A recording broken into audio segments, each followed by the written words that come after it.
Trinity college of engineering and technology ఆధ్వర్యంలో campus recruitment నిర్వహించారు. Karimnagar rural మండలం బొమ్మకల్ గ్రామంలోని ట్రినిటీ ఇంజనీరింగ్ కళాశాలలో ఈ క్యాంపస్ ఇంటర్వ్యూలు నిర్వహించారు. వివిధ కంపెనీలకు చెందిన ప్రతినిధులు విద్యార్థులను ఇంటర్వ్యూలు చేశారు. దేశంలోని 12 ప్రముఖ ఏఎంసీ కంపెనీల ప్రతినిధులు హాజరయ్యారు. సుమారు 800 మంది విద్యార్థులు హాజరయ్యారని, ఇందులో 220 మందికి ఉద్యోగాలు లభించాయని ట్రినిటీ కళాశాల ప్రతినిధి ప్రవీణ్ కుమార్ తెలిపారు. వారం రోజుల నుండి నెల రోజుల విధులకు హాజరయ్యే అవకాశం కల్పించిందని చెప్పారు. ఇట్టి అవకాశాన్ని కల్పించిన విద్యార్థులు కంపెనీ ప్రతినిధులకు ధన్యవాదాలు తెలియజేస్తారు. కళాశాల యాజమాన్యం అధ్యాపకులు ప్రత్యేక చొరవతో ఇంటర్వ్యూలను ఏర్పాటు చేయడం సంతోషకరమని విద్యార్థులు తెలిపారు.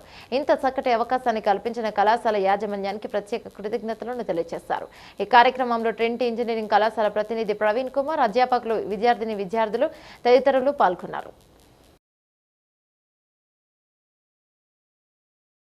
ఈరోజు స్థానిక ట్రినిటీ ఇంజనీరింగ్ కళాశాలలో మేము దాదాపుగా 12 కంపెనీలతో ప్లేస్మెంట్ డ్రైవ్ నిర్వహించడం జరిగింది. ఈరోజు జరిగిన ప్లేస్మెంట్ డ్రైవ్లో దాదాపుగా మేము 800 మంది విద్యార్థులు పాల్గొనడం జరిగింది. దీనిలో 200 మందికి పైగా ఇవాళ ఆపర్చునిటీ పొందడం జరిగింది. వాళ్ళందరికీ ఇవాళ ఆఫర్ లెటర్ కూడా ఇష్యూ చేయడం జరిగింది. పిల్లలందరూ కూడా వారం నుంచి నెల రోజుల లోపల వెళ్ళి కంపెనీలో జాయిన్ కావచ్చు. ఇక్కడ మనకి ప్లేస్మెంట్ జరిగింది. 30th జూలైలో ప్లేస్మెంట్ జరిగింది. ప్లేస్మెంట్లో మనకి 12 కంపెనీస్ వచ్చింది. ఆ 12 కంపెనీస్లో 200+ జాబ్స్ ఆఫర్ ఇచ్చిండ్రు. అది మొత్తం ఎంఎన్సీ కంపెనీస్. మనకి బెనిఫిట్ ఏముందంటే స్టూడెంట్స్కి మన కాలేజ్లో జరగడం ప్లేస్మెంట్ అంటే మన స్టూడెంట్స్ అందరికీ బెనిఫిట్ అయింది.